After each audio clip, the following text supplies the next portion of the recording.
오늘은 이제 사도행전의 설교 28번째 설교고요. 고넬료 집에서 있었던 일에 대한 설교를 하도록 하겠습니다. 네, 오늘 이제 베드로도 아마 이 목사님의 고백처럼 일생일대의 위기 속에서 설교를 하게 됩니다. 자, 이제 이 오늘 여기 말씀에 34절, 35절을 보면은 베드로가 입을 열어 말하되 내가 참으로 하나님은 사람의 외모를 보지 아니하시고 각 나라 중 하나님을 경외하며 의를 행하는 사람은 다 받으시는 줄 깨달았도다. 엄청난 말하자면 선언을 하는 거죠. 예, 혁명적인 선언입니다. 레위기의 율법을 지키면서 할례받지 않은 이방인들과는 함께 식사도 할 수 없었던 그런 툴이 있었는데 그거를 완전히 이제 깨는 거죠. 사람의 외모, 즉 그들의 스펙이죠. 그들이 갖고 있는 모든 조건들, 그런데 그것도 보지 아니하시고 하나님을 믿는 자들은 다 구원하시고 하나님이 다 사랑하시는 줄을 깨달았다고 그렇게 고백을 하게 됩니다. 그리고 이제 드디어 설교를 시작을 하게 됩니다. 네, 감격의 자리죠. 귀족들이죠. 이방인들이죠. 처음에 보는 설교 얼마나 긴장했을까요? 이렇게 위대한 조은교 목사님도 외국에 나가서 설교하시면서 이렇게 두렵고 떨림으로 했다고 하시는데 또 이제 유대인이면서 또 어부 출신인 아무런 스펙도 없는 이 베드로가 이탈리아 사람들 그리고 그들이 다 귀족이고 힘 있는 자들 대부분 이제 백부장이었으니까 군인들 친구들이 많이 왔을 것이고요. 그 일가 친척들이 왔을 것입니다. 그들 앞에서 이제 설교를 해야 되는 거죠. 한 번도 이런 이방인들 앞에서 설교 안 해봤고요. 그 다음에 또 이 사람들에게 단 한 번의 설교의 기회가 있는 거죠. 만약에 이제 이번 한 번의 설교에서 자기가 해야 될 말을 다 하지 못한다면 그렇다면 이 사람들을 또다시 만날 수 있다는 보장이 없는 그런 사람들이죠. 엄청난 긴장감, 그 다음에 단 한 번의 기회에 절박한 심정으로 이제 설교를 했습니다. 그랬는데 이 설교를 듣고 놀라운 일이 벌어졌죠. 이 고넬료 가족에 앉아있던 모든 사람들에게 하나님의 성령이 임했다는 거죠. 놀라운 건 그들이 세례도 받은 적 없고 그 다음에 또 믿은 적도 없는 사람들이 너무나 많고 고넬료가 믿음으로 고넬료에게 이제 인도함을 받거나 전도를 받은 몇몇 사람은 있을 것이고 어떤 사람은 무슨 일이 있는지도 모르고 그냥 초청받아서 왔을 수도 있고요. 그런데 놀랍게도 이 사람들에게 오늘 오순절 성령의 은혜가 똑같이 임했다는 거죠. 사도행전 2장에 있었던 사건이 사도행전 10장에 10년 만에 똑같이 재현되는 것을 오늘 이 본문에서 우리가 볼 수 있습니다. 여러분 사도행전 2장은요 참 준비된 성령의 강림이었습니다. 그렇죠? 대부분 제자들이었고요. 예수님의 친척들이었고요. 따르는 그런 아주 독특한 무리들이 특별한 무리들이 모였었는데 그들은 모여서 열심히 준비하고 기도했던 자들입니다. 우리가 사도행전 1장에 보면 부모님과 형제들 그 다음에 이제 따르던 많은 사람들이 기도에 전혀 힘쓰니라 했어요. 예, 오순절이 올 때까지 그 성령이 임할 때까지 예수님의 승천을 보고 모여서 기도에 전혀 힘을 쓰면서 그들이 예수님의 약속하신 성령을 기다리고 있었습니다. 그러니까 그 자리에 오는 것은 너무나도 당연하다고 우리가 생각을 하고 있죠. 그런데 오늘 이 사람들은 전혀 그런 준비가 되어 있지 않는 사람들입니다. 뭐 고넬료 한 사람이나 하나님께서 아시는 것이고요. 그 외에 사람들에 대해서는 우리가 어떤 정보도 영적인 정보를 가질 수가 없습니다. 그럼에도 불구하고 이 모든 사람들에게 동시에 또 함께 임했습니다. 심지어는 방언 기도까지 이들이 하고 있는 것을 말씀을 통해서 볼 수 있습니다. 여러분은 어떻게 생각하십니까? 이 장면을 보면서 나도 그런 체험 한번 해보고 싶은데 아직 이 중에는 뭐 이제 방언을 하시는 분도 있고 못 하시는 분도 있고 그런데 뭐 방언이 성령 받았다는 것에 꼭 한 가지 증거는 아닙니다. 여러 가지의 증거가 있는데 그 중에 하나일 수 있고 그 외에 그렇지 아니할지라도 또 많은 증거를 가지고 있을 수 있습니다. 제가 필리핀에 가서 신학교 4학년 때 전도를 했어요. 근데 물어보죠. 사람들 붙잡고 너 예수 아니? 그래요. 네. Do you know Jesus Christ? 처음에 이제 길거리에서 만나면 인사를 해야 하고 Yes! 그 사람들은 굉장히 명랑이에요. 그러면 이제 좀 더 얘기를 하다가 다시 한번 물어봐. 너 믿니? 예수 Do you know? Do you know Jesus? 물어보고 그 다음에 Do you believe 예수 그리스도 Jesus Christ? 물어봐요. 그러면 그 사람들 뭐래? Yes요. 그런데 놀라워요. 근데 참 대답을 너무 시원시원하게 해요. 근데 조금 이상해요. 그래서 다시 물어봐요. 너 마리아 아니? Yes. 그 다음에 너 또 그 사람들 중국 사람들이 많아요. 그러니까 그 중국 사람이 믿는 도교에 있어요. 간호라는 사람을 믿어. 너 아니? Yes. 너 믿니? Yes. 다 믿어. 다 믿는다래. 그래서 왜 그렇게 다 믿어? 그러면 이렇게 말해요. 다 좋은 분들이야. 다 좋은 분들이야. 다 나에게 복을 주실 분들이야. 그렇게 얘기해. 그러니까 우리는 이 사람도 믿고 이 신도 믿고 이 신도 믿고 다 믿어. 우리 집에 가면 마리아 상도 있고 예수님 상도 있고 간호상도 있고 다 있어. 다 좋은 분이야. 그래. 어떻게 보면 굉장히 그 사람들이 훨씬 더 좀 더 이렇게 영적으로 높은 사람들 같고 굉장한 관용과 또 포용력을 가지고 모든 신을 잘 섬겨내는 그런 신같이 보일 수도 있겠죠. 여기 지금 앉아있는 사람들, 여기 이 자리에 앉아있는 사람들 다 신교 믿던 사람들이죠. 로마 황제가 일단은 신이에요. 그 다음에 여러 가지 신들을 그들이 믿으면서 살았던 사람들이죠. 왜 그렇게 많은 신들을 믿었겠어요? 모든 신들이 내게 다 좋은 신들이야. 나를 행복하게 해주는 신이야. 자, 술, 바카스 신이에요. 내가 술을 마시면 나를 행복하게 해줘. 모든 거를 잊게 해줘. 그러니까 그 신도 참 좋은 신이야. 여러분, 비너스 여자 신이에요. 신입니다. 그러니까 그 신도 아름다운 신이야. 그 다음에는요, 큐핏. 이것도 신이에요.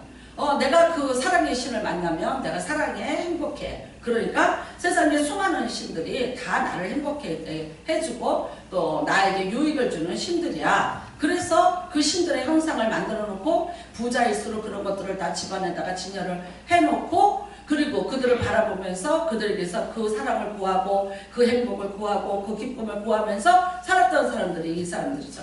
황제의 신도 잘 섬겨야죠. 그래야지 내게 권력을 줄 것이고 내가 또 군림해서 잘 살게끔 할 것이라는. 그래서 정말 이 사람들도 수많은 신을 섬기고 살았던 그런 사람들입니다. 여기 앉아있는 저와 여러분도 예수 믿은 지 오래되셨죠? 네, 많이 오래되신 분도 계시고 이제 얼마 안 된 분도 계시고 그래요. 그런데 정말 오늘 이 시간에 우리 한번 질문해 볼까요? 네, 예수님 아십니까? 네, 예수님 믿으십니까? 네, 한 번쯤은 나에게 당연한 너무나 그치 목사님 무슨 말씀하시는 거예요?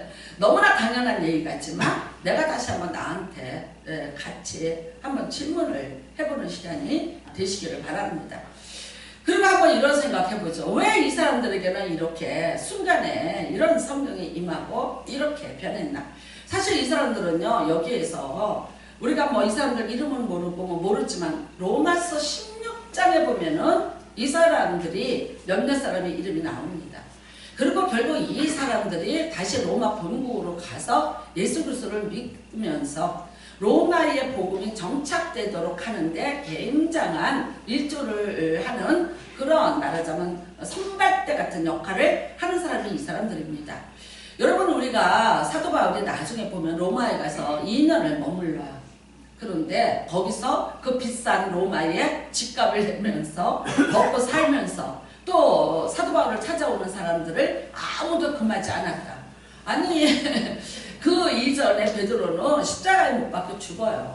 로마에서. 그런데 사도 바울은 그러지 않고 살 수 있었다. 이런 일들이 다 어떻게 해서 그렇게 될 수 있었는가. 우리는 이제 가늠해 보길래 이 사람들, 여기에 앉아있던 이 사람들이 그만한 힘이 있는 기적이었고 이 사람들이 먼저 가서 로마의 복음화를 이루어 놓았고 그리고 이제 사도 바울이라든가 많은 사람들이 로마에서 복음을 전할 때 그 모든 것들을 공급해주고 함께해주고 도와주는 아주 힘있는 사람들이었을 것이라는 걸 가늠을 해봅니다. 오늘 여러분은 우리는 베드로의 설교 한편에 이 사람들의 운명도 바뀌었고 이 사람들이 섬기던 모든 신들도 다 바뀌고 이제 정말 이 사람들이 예수 그리스도로 이렇게 전환을 하는 이야기를 보게 됩니다. 부럽습니다. 한편의 설교로 이렇게 된다면.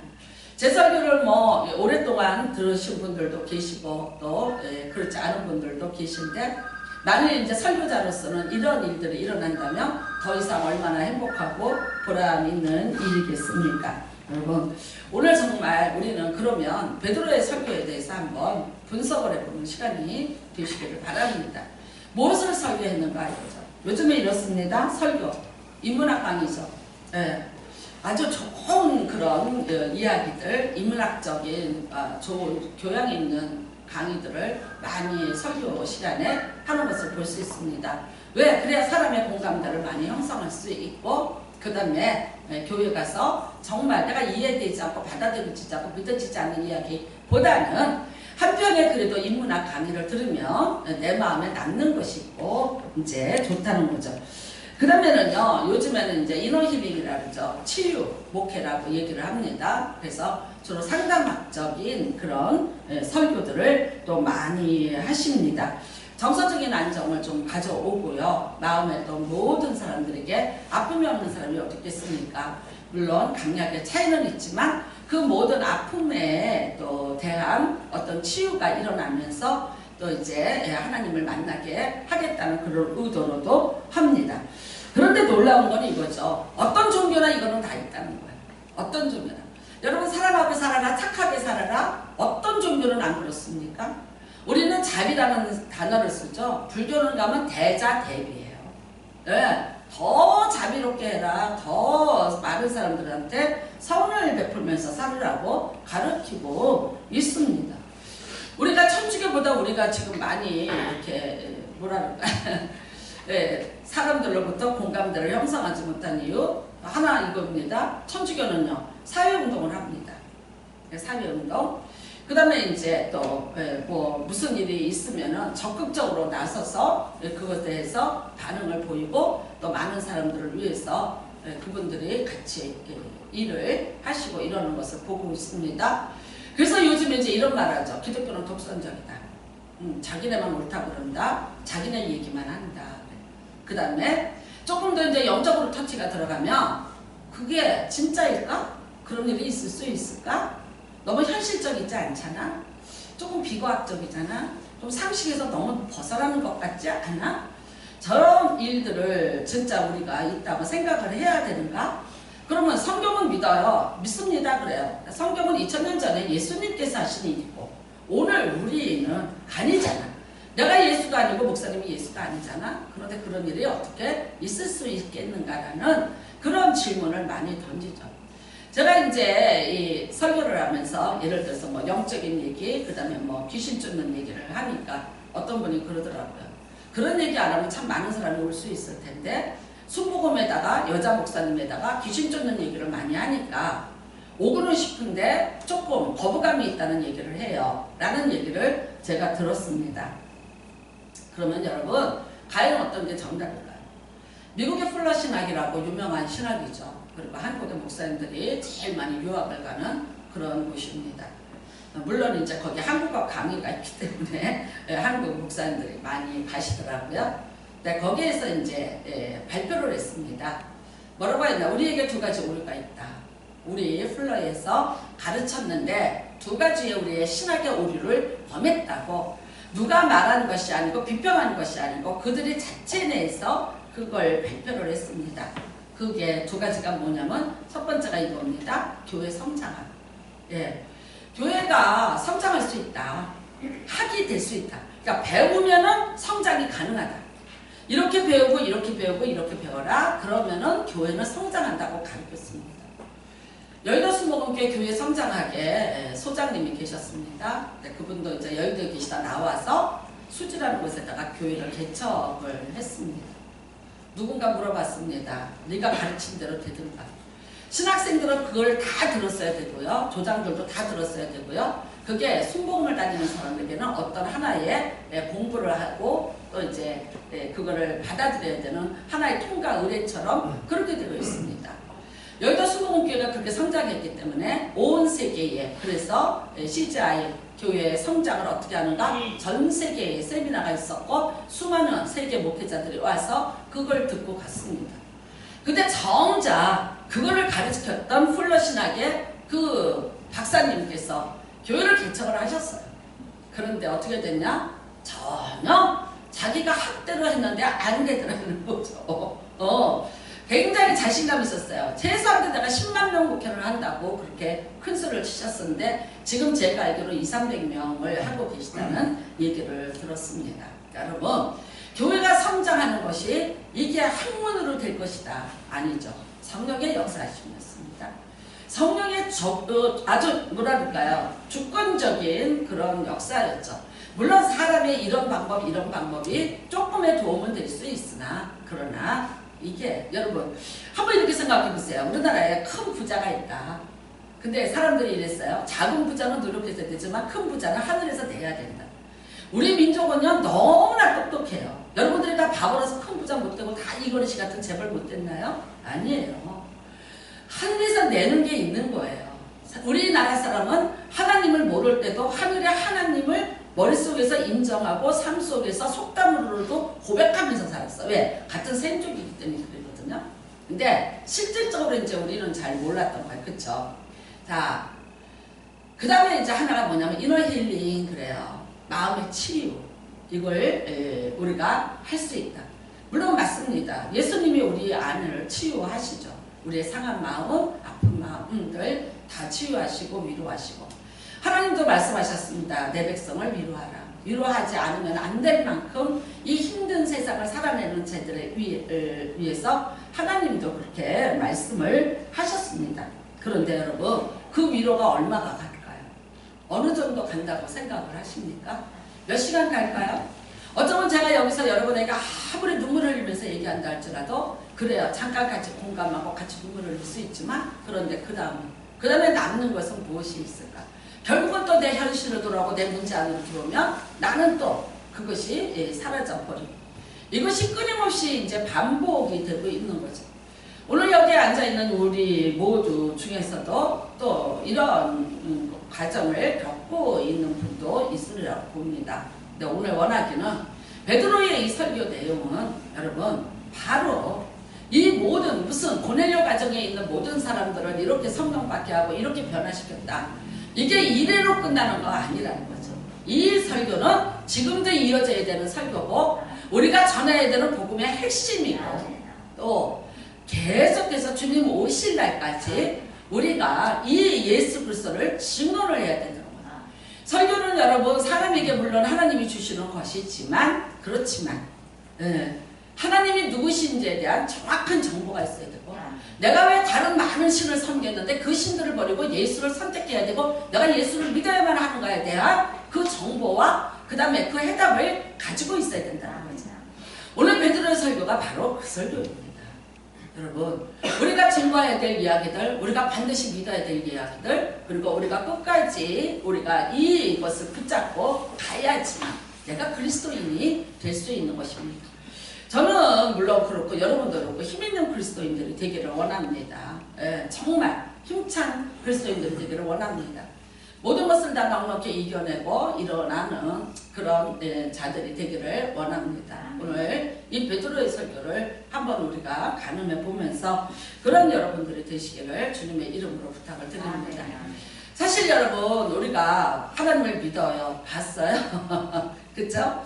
그런데 이제 볼 수 없었고 가까이 갈 수 없었고 그랬죠. 그런데 볼 수 있게끔 만지게끔 해줬다. 그분이 누구였어요? 예수 그리스도였죠.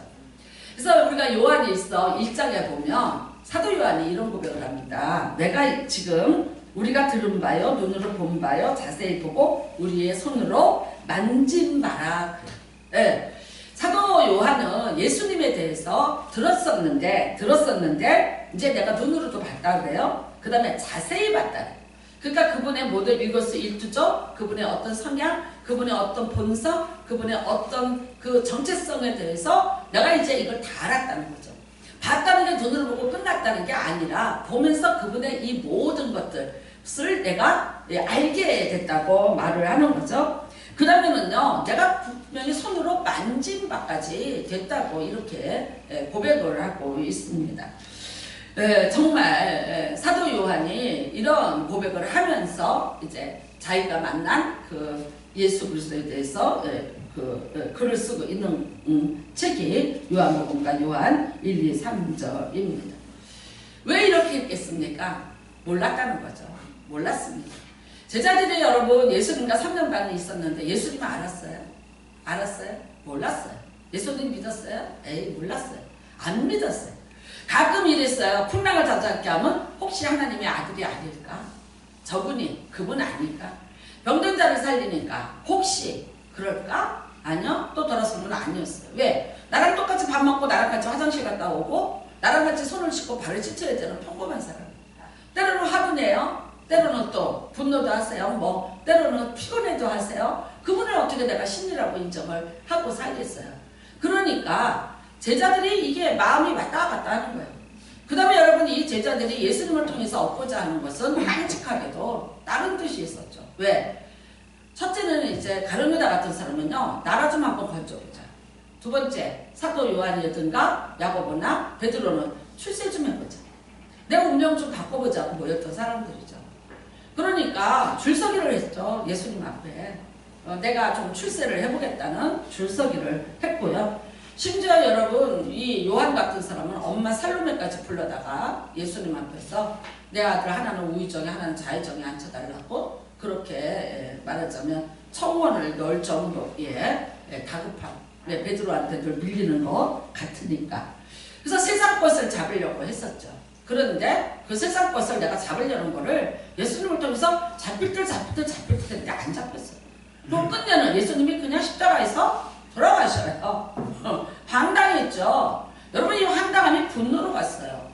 이 분노에 우리가 가장 중요한 게 뭐예요? 은 30이라는 거예요. 은 30을 파는 뭐 가룟유다가 팔았는데 근데 제자들 마음은요. 거기까지 가지 않았지만 비슷한 마음을 갖고 있던 자도 있었을 것이고 그렇죠.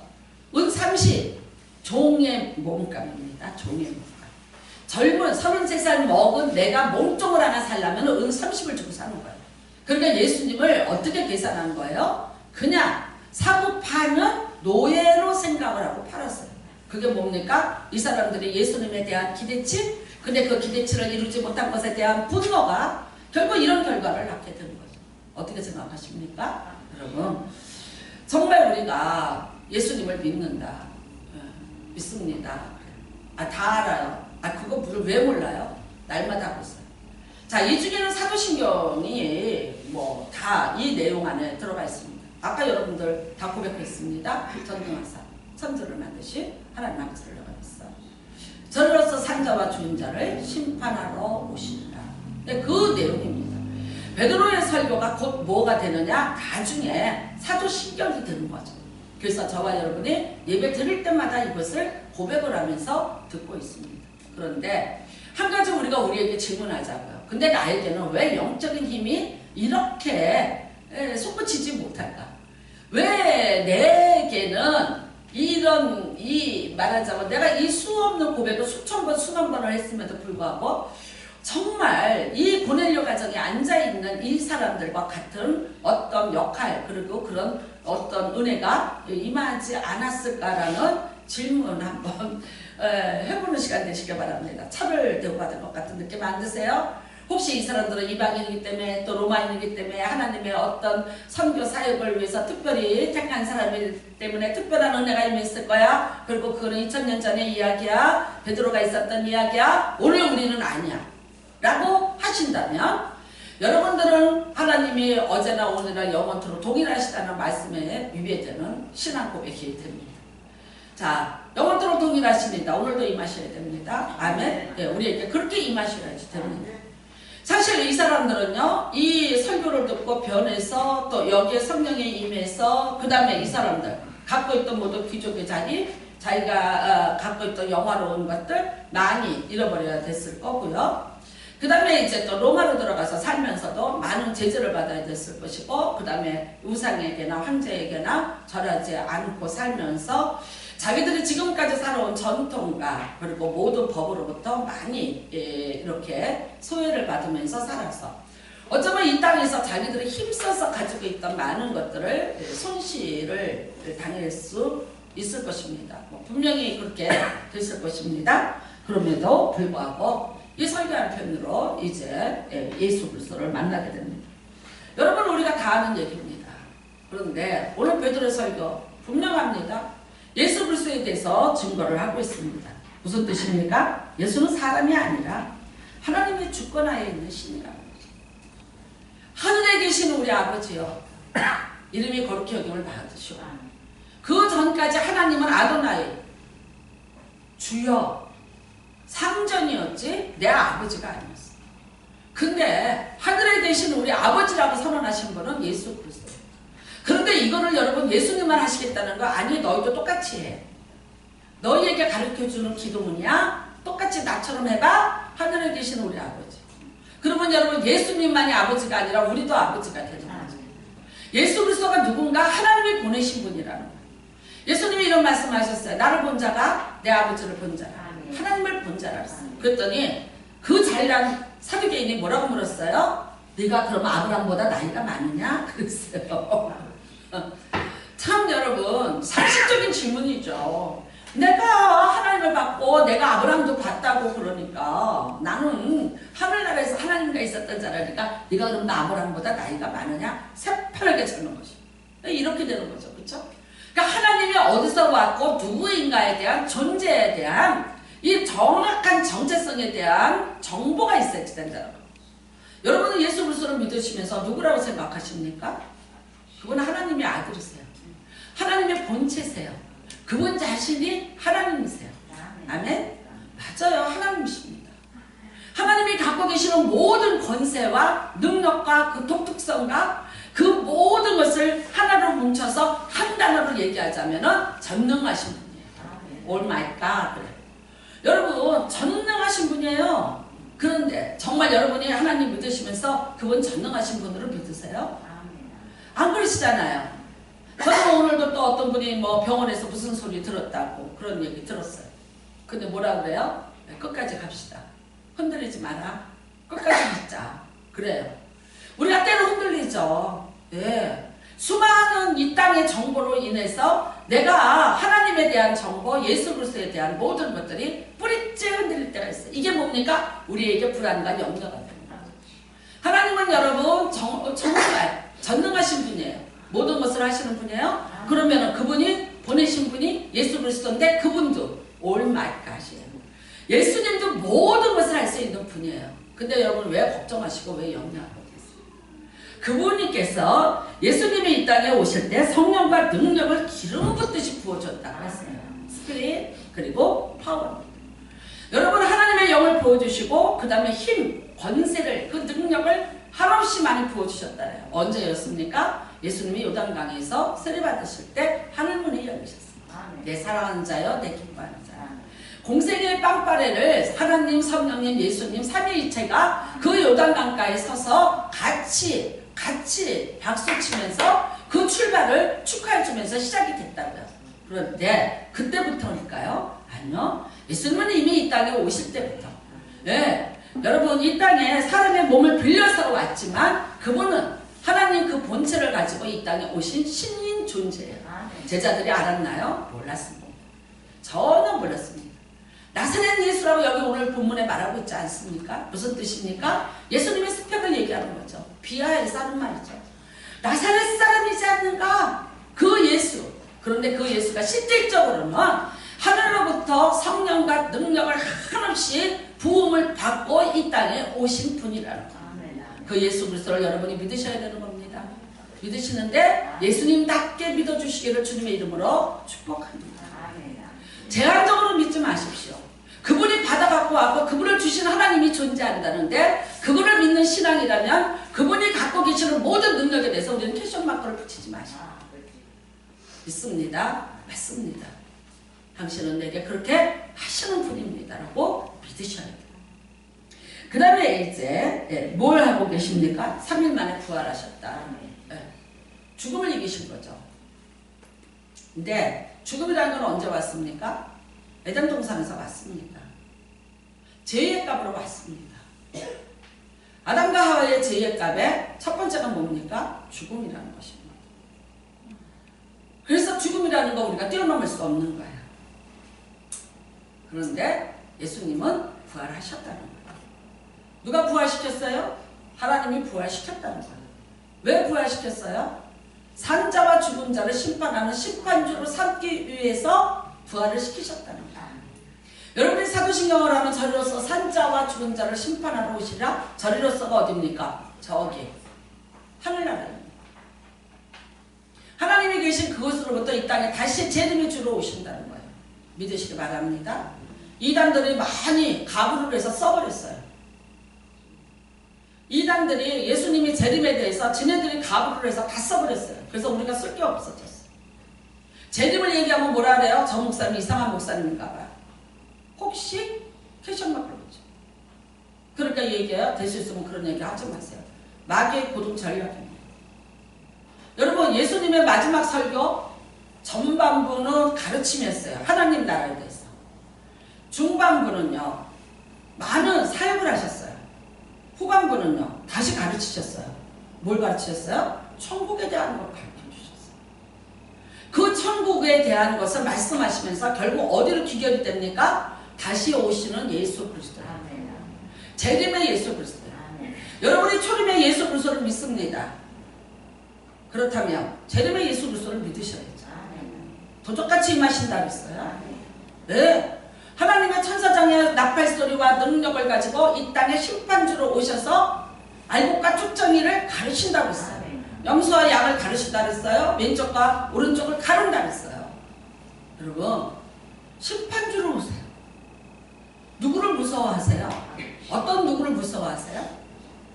여러분이 우리가 예배 드린다 그래서 공무원이 와서 여기 예배 못 드리게 한다고 무서우셨어요? 그거 왜 무서워요?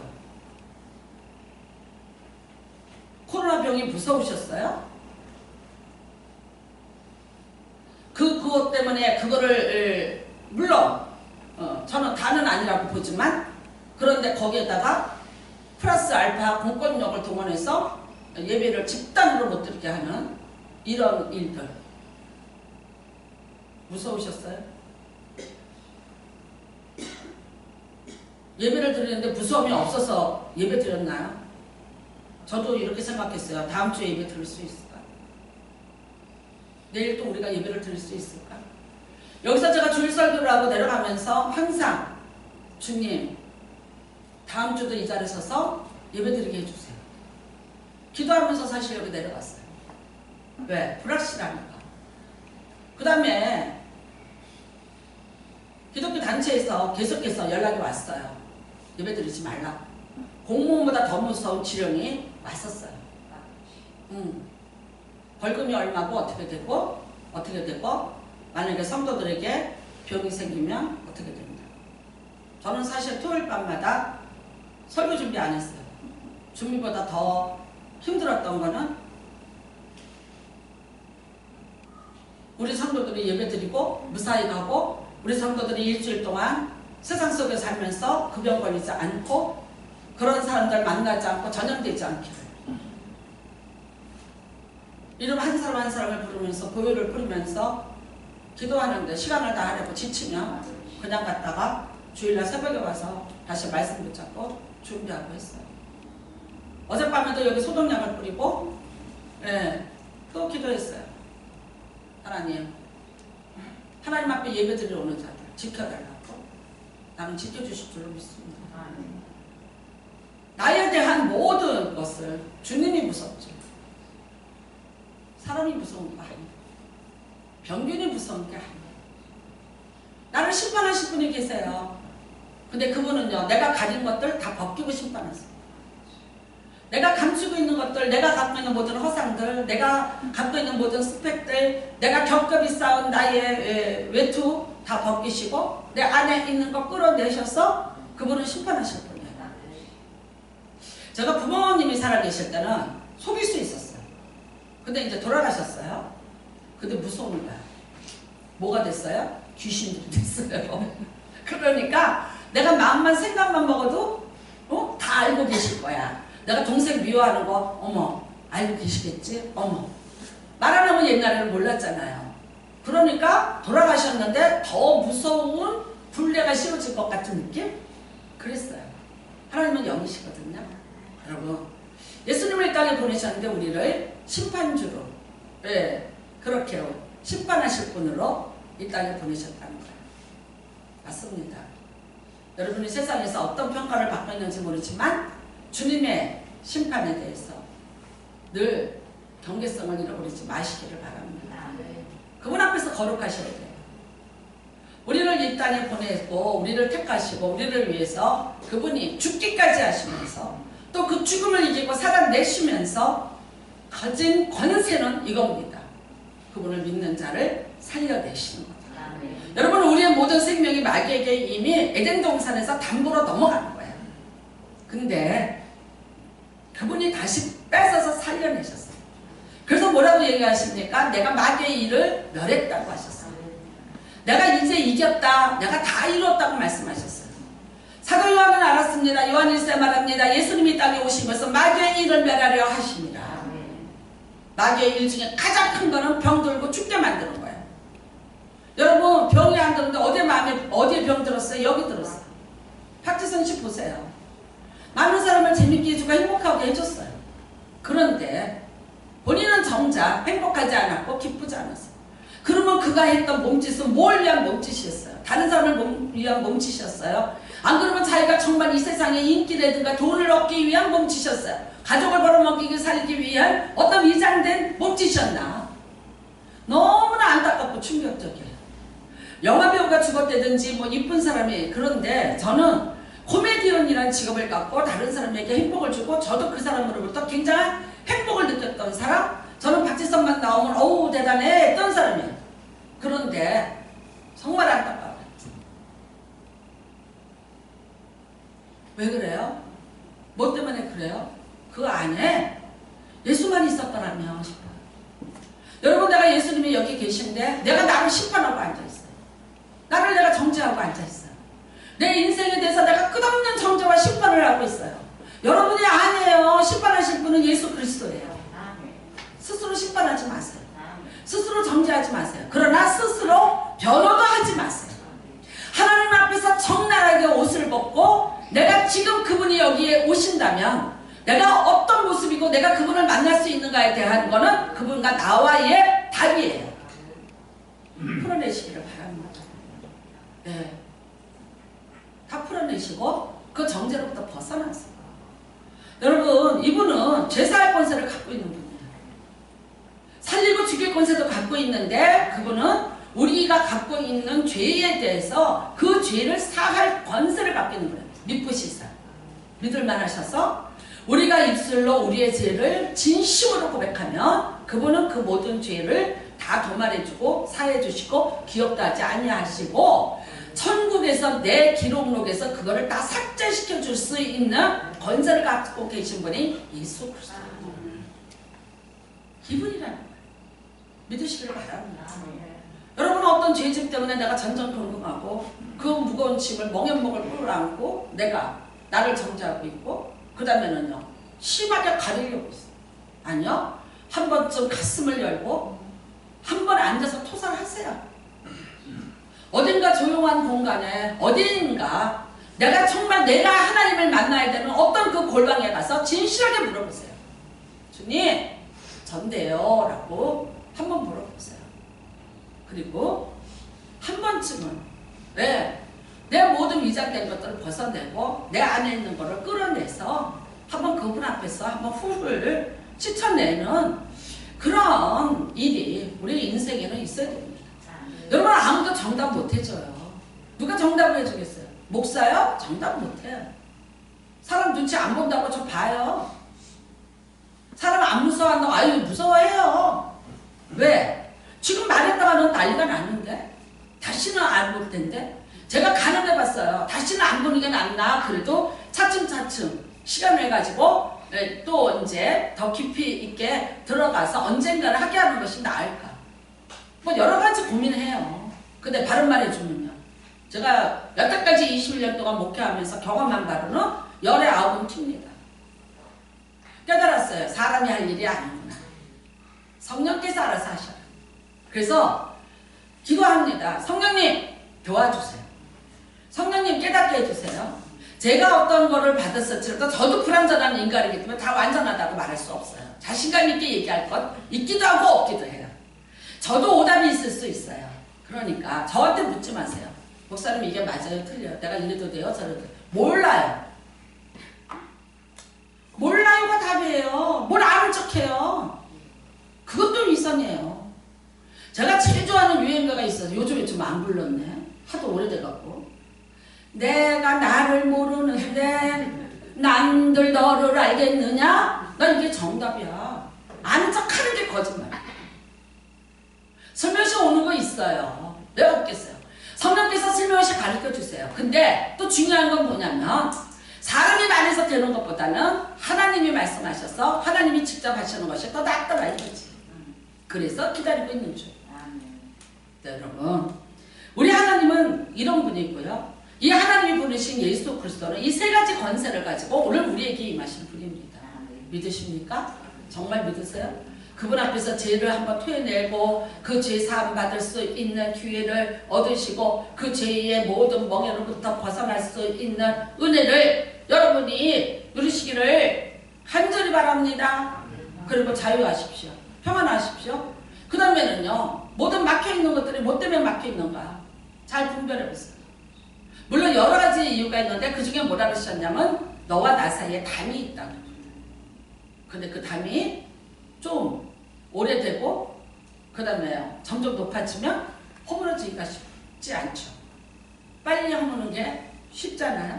그래서 내가 손이 짧은 것도 아니고 내가 이 팔이 뭐 짧은 것도 아니라 내가 귀가 어떤 것도 아니라 너나와 나 사이에 이 담이 있다는 거예요. 이거를 헐어내자고 오늘 말씀하고 있습니다.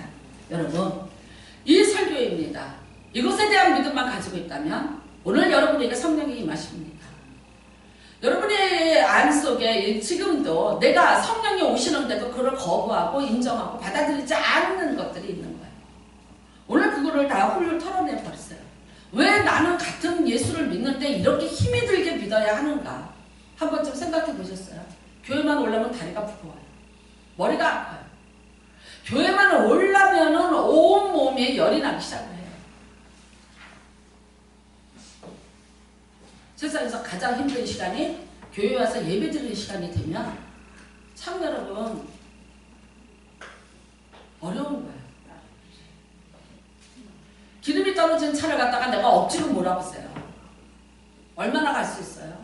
저는 옛날에 원더우먼이 막 차를 밀어서 와 진짜 원더우먼인가 보다 그랬어. 미국에 영화에 나왔죠? 근데 제가 보니까 어느 날 되더라고. 기어 풀어놓고 미니까 쫙 밀리더라고. 그쵸? 별거 아닌데 원더우먼이에요? 근데 그 차를 밀어서 어디까지 가겠어요? 내가 힘으로 밀어서 가면 어디까지 내가 어떤 목적지에 어떻게 가겠어요? 그런데 기름을 부어야 돼. 오늘도 여러분 하나님은 여러분에게 기름을 물붓듯이 부어주시기를 원합니다. 우리가 이사야서에 있는 너희가 기름으로 유압을 받지 못했다. 그 기름에 대한 것을 추적해 보십시오. 결국은 누가복음 11장에 나오는 성령의 유압을 받지 못하였다고 말해요.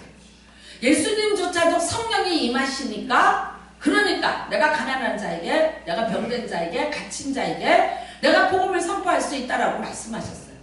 이사야서 61장에 있는 그 예언의 말씀이 임하니까 예수님도 하셨어요. 근데 우리가 그 성령이 임하지 않고 우리가 어떻게 하겠어요? 어떻게 그 성령을 우리가 받지 않고 신앙생활을 하겠어요? 그러니까 수많은 제재에 걸리는 거예요. 수많은 이 조건들이 다 가시체가 돼갖고 나를 가둬놓고 나를 하나님 앞에 가까이 가지 못하게 하고 여러분들이 진짜 만나야 되는 그 능력의 하나님이 여러분의 삶 속에 와서 역사하지 못하고 있어요. 그러니까 여러분 맨날 안에서 뭐 구하고 있어요? 에? 스키다시 구하고 있는 거예요. 뭐 좀 되게 해주세요. 왜 구걸하고 앉아있나? 뭐 좀 주세요. 뭐가 필요한데 이것 좀 해주세요. 여러분은 왕같은 제사장이라는데 앉아갖고 그거 구하고 앉아있어요. 성령이 임하시면 아들로서의 권세를 가지고 여러분이 당당하게 살 수 있는데 왜 예수님처럼 선포하시고 예수님처럼 여러분이 행하시고 여러분 분명히 말씀하셨어요. 요한복음 14장에 예수님께서 내가 가는 것이 더 낫다. 왜? 내가 가야 너에게 성령이 온다. 그런데 그 성령이 어떤 분이었어요? 보혜사 아버지께서 내 이름으로 보내실 성령을 받으라. 그러면 그 분이 그가 모든 것을 가르치고 내가 너희에게 말한 것을 생각나게 하라. 여러분 성령의 능력입니다. 다시 구하시는 은혜가 임하시길 바랍니다. 다음 주는 이제 이들이 받은 그 성령의 그 세례라는 것이 어떤 것인가에 대해서 다시 또 말씀을 나누고자 합니다. 그러나 오늘 이 자리에 있었던 이 사람들처럼 오늘 이 자리가 고넬료 가정이 되시기를 바라고요. 여러분이 정말 다시 한번 성령으로 다시 한번 거듭나시기를 원하고 다시 한번 예수 그리스도에 대한 정확한 정보와 지식을 가지고 당당하게 그분을 여러분의 삶 속에 초청하시고 그리고 그분을 제가 이렇게 말하면 나쁜 말일까요? 활용하십시오. 왜 안 하세요? 왜 못하세요? 왜 맨날 눌리고 찢기고 당하고 있으세요? 내가 마귀의 일을 멸하려 합니다. 마귀의 일을 멸하셨다고 오늘 얘기하시고 계세요? 귀신을 쫓았다고 얘기하고 계세요. 근데 왜 눌리고 계시나요? 타이거 우즈가 골프를 하다가 점수차가 되게 많이 날 때가 있어요. 잘 나갔는데 지금은 뭐 여자 하나 때문에 완전히 망해갖고 그렇게 됐지만 예전에 타이거 우즈는 정말 최고의 그런 골퍼였습니다. 근데 그가 이런 말 했어요. 잘 안 된다. 내가 안 된다. 점수가 안 나온다. 그때 하는 게 두 가지랍니다. 타이거 우즈가 이걸 안 풀러요. 단추를 여기 끝까지 잠가요. 그 땀이 오고 또 땀이 나고 또 덥고 무덥고 이런데도 불구하고 왜? 초심을 잃어버리지 않겠다. 내가 이거를 여기까지 잠그고 내가 흩어지지 않겠다는 거예요. 그 다음에 내가 퍼팅이 잘 안 될 때는 어떡하냐? 기초 ABC부터 다시 받는다는 거야. 레슨을. 여러분 그 위대한 골퍼예요. 그런데도 불구하고 뭐라 그러냐? 내가 다시 ABC부터 다시 한다. 가장 기본적인 골프 입문자들이 하는 연습부터 내가 다시 시작을 한다. 그러면서 자기가 다시 그 실력을 회복시켜 간다. 내가 그 얘기를 듣고 참 많이 놀랐어요. 여러분 우리 마찬가지입니다. 몇십 년 믿었냐 내가 몇 년 교회를 다녔나 따지지 마시고요. 초심으로 돌아가길 바라고요. 기초 ABC부터 다시 시작하시고요. 내 신앙에 대한 정말 철저한 점검 다시 시작하십시오. 저도 이런 말 합니다. 내가 왜 그런 허상을 부리고 왜 허세를 부리는지 아세요? 내가 자신감이 없어서 그러는 거예요. 내가 무슨 사대를 믿었어. 나는 어렸을 때부터 뭐 교회를 다녔어. 뭐 어쩌고 저쩌고. 이건 다 여러분 허세예요. 그게 나한테 무슨 의미 있어요? 별 볼일 없는 사람이 항상 하는 말이 뭐야? 내 친구는 누구고 우리 아버지는 누구고 우리 형은 누구고 이래. 그 무슨 의미가 있어? 그런데 너는 뭐 하는데? 너는 누군데? 이 질문이 중요하지 않아요? 1대1이에요. 인생은 어차피 여러분 1대1로 살다가 가는 거야. 내 신앙도 마찬가지예요. 하나님 앞에서 나예요. 허상 필요 없어요. 몇십 년 믿은 거? 아니요. 어쩌면요 그것이 걸림돌도 될 수 있어요. 정말 우리가 어린아이 같지 않으면 천국에 갈 수 없다는 그 주님의 말씀을 오늘 기억하시고 주님 앞에 내가 별거 없으면 어린아이로 돌아가시고 내 신앙에 대한 철저한 점검을 다시 해보시고 내가 정말 이 예수에 대한 정보와 이 고백을 내가 진심으로 하고 있는가 그리고 그것을 내가 내 삶 속에 능력으로 내가 받아들이고 인정하고 있는가 그리고 활용하고 있는가 여러분들이 힘있는 그리스도인이 되길 바라고요. 멋진 그리스도인들이 되길 바라고 여러분의 인생과 여러분의 지금까지 살아온 모든 것을 한 번쯤 뒤집어서 갱신하는 은혜가 임하시기를 주님의 이름으로 축복합니다. 우리 같이 기도합니다. 하나님 다시 한번 내가 윗선의 옷을 벗고 하나님 앞에서 내가 믿는 예수 그리스도에서 내가 얼마큼 알고 있고 어떻게 알고 있는가 내가 알기를 원합니다. 주님 나타나 주시고 내게도 성령을 부어 주시옵소서. 주여 일창하시고 기도합니다. 주여 하나님 아버지 하나님